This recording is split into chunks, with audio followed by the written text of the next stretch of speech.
Bro 'Harihara Veeramallu' రిలీజ్‌కి ready అయింది. So 24వ తేదీన గ్రాండ్‌గా రిలీజ్ అవుతుంది. అయితే ఈ మూవీ బ్రేక్ ఈవెన్ టార్గెట్ ఎంత ఉండబోతుంది అంటున్నారు? సో ఖచ్చితంగా 'హరిహర వీరమల్లు' సినిమా రిలీజ్ కోసం ఫ్యాన్స్ అయితే విపరీతంగా వెయిట్ చేస్తున్నారు. ఇప్పటికే ఏపీ మొత్తం కూడా జోరుగా బుకింగ్స్ జరుగుతున్నాయి. నైజాంలో కూడా స్టార్ట్ అయినాయి. ఇక్కడ కూడా స్పెషల్ షో పర్మిషన్ అనేది వచ్చింది.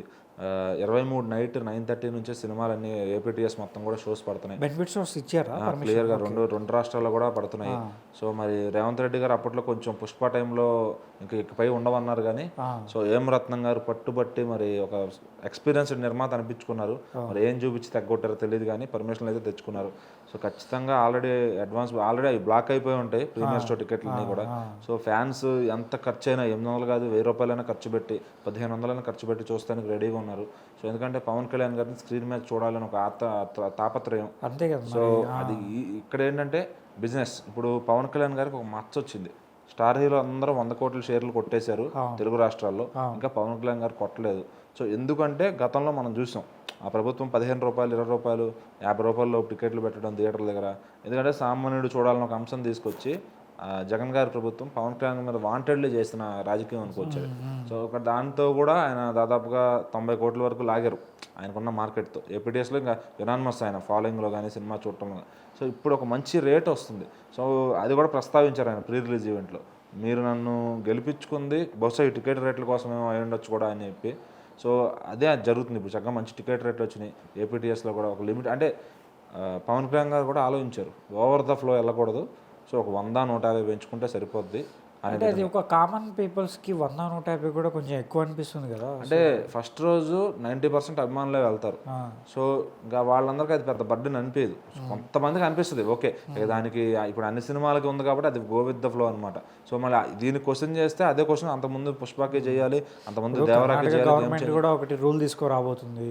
ఏ సినిమా అయినా సరే 200 మించి టికెట్ ఉండకూడదు విత్ జిఎస్టీతో సహా. అది మన వాళ్ళు ఎందుకు మన వాళ్ళు పాటించలేకపోతే మన వాళ్ళు మాట్లాడుకోవాలి. కర్ణాటక వాళ్ళు తీసే సినిమా అలా బడ్జెట్లు వచ్చి ఒక పరిమితిలో ఉంటాయి.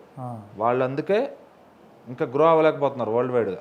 మన సినిమాల పరిమితి పెరిగింది. మన సినిమాలకి 100 కోట్లు సరిపోవట్లా, 200 కోట్లు సరిపోవట్లా. సో టికెట్ రేట్లు కూడా అంతే పెడితే మన దగ్గర చల్లదు నిర్మాతలకి. ఆప్షన్గా మాట్లాడుకుందాం అనుకుంటే సో సినిమాకి బడ్జెట్ సరిపోలేదు అంటున్నారంటే హీరో రెమ్యునరేషన్ గురించి మాట్లాడుతున్నారా లేదంటే సినిమా ప్రొడక్షన్ ఖర్చు ఏ రూపేనన్నా. ఇప్పుడు కాంతారా సినిమా ఉంది, రిషబ్ శెట్టి గారు తను ఉండి తనే మేకింగ్ చేసుకుని తనే సినిమా తీసుకుని అక్కడ కర్ణాటక పరిశ్రమలో ఆయన చాలా శ్రద్ధ తీసుకుంటున్నారు. బడ్జెట్ పోకుండా ఆయన చూసుకుంటారు.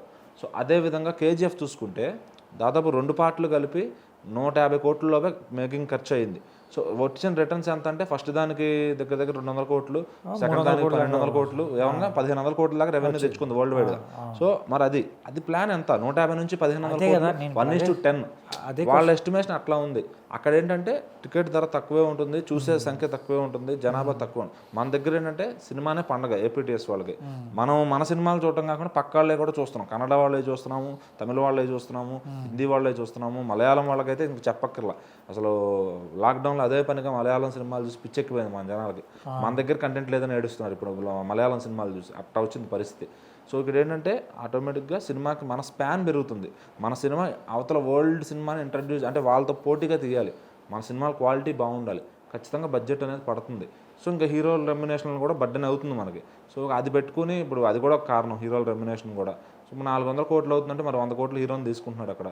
సో మిగిలిన ఆర్టిస్టులు కానీ సినిమా మేకింగ్ కానీ గ్రాండియర్ కానీ క్వాలిటీ కానీ ఇన్ని ఎలిమెంట్స్ చూసుకున్నాక సినిమా ఫ్లాప్ అయితే మళ్ళీ గేమ్ చేంజర్ లాంటి రిజల్ట్లు వస్తే ఎవరేం చేయలేకపోతున్నారు అట్లా. సో ఇక్కడ ఈ 'హరిహర వీరమల్లు' బిజినెస్ ఏంటంటే పవన్ కళ్యాణ్ గారికి ఉన్న కంప్లైంట్ని ఈసారి కొట్టేయబోతుంది. సో దాదాపు తెలుగు రాష్ట్రాలు అలాగే ఓవర్సీస్ అలాగే మిగిలిన డబ్బు లాంగ్వేజెస్ అన్నీ కలుపుకొని 126 కోట్ల రేంజ్లో షేర్ అయితే చేయాల్సి వస్తుందన్నమాట. సో ఖచ్చితంగా ఓన్లీ తెలంగాణ 37 కోట్లు. సో ఈ రేట్లతో ఈజీగా 2 రోజుల్లో కొట్టేయచ్చమన్నా. సో మనం RRRకి చూసుకుంటే నాకు తెలిసి ఫస్ట్ రోజే 30 కోట్ల పై చిలుకు వచ్చినట్టుంది.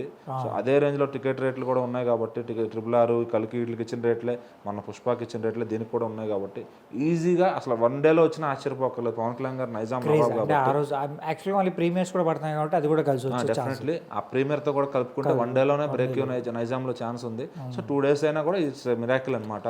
సో పవన్ కళ్యాణ్ గారు కంబ్యాక్ అనేది మళ్ళీ దీంతోనే రాబోతుంది. సో ఈ రోజుల్లో 126 కోట్లు అనేది ఒక స్టార్ హీరోకి చాలా ఈజీ. సో మరి అది ప్రాఫిట్సే తీసుకొస్తుంది ఖచ్చితంగా డిస్ట్రిబ్యూటర్లకు అంటున్నారు. So Telangana easy break even, ఏపీటీఎస్లో కూడా ఈజీ అవుతుంది. సో ఇంకా ఓవర్సీస్లో ఇంకా ఏదో అక్కడ చిన్న ఇష్యూస్ జరుగుతుంది, ప్రింట్ వెళ్ళలేదంట సెకండ్ హాఫ్. అది వెళ్ళిన తర్వాత ఫుల్ ఫ్లెడ్జ్డ్ బుకింగ్స్ ఓపెన్ అయితే ఈజీగా ఓపెనింగ్ డే 1 million కొట్టే ఛాన్స్ అయితే ఉంది. ప్రజెంట్ 500K కూడా రాని పరిస్థితి. సో ఆ ఫుల్ ఫ్లెడ్జ్డ్ షోస్ ఓపెన్ అనేది అది ఎందుకో ఇప్పుడు ఈ మధ్యన మన వాళ్ళు డిలే చేస్తున్నారు కంటెంట్ పంపించడంలో. సో అంతా రెడీ పెట్టుకుని లాస్ట్ మినిట్ ఎందుకు డిలే చేస్తారో అర్థం కాదు. కానీ సో ఏదేమైనా ఒక మంచి కంబ్యాక్ అయితే రాబోతుంది. యావరేజ్ టాక్ వచ్చినా కూడా పవర్ స్ట్రామ్ అయితే థియేటర్స్ దగ్గర మనం చూడబోతున్నాం.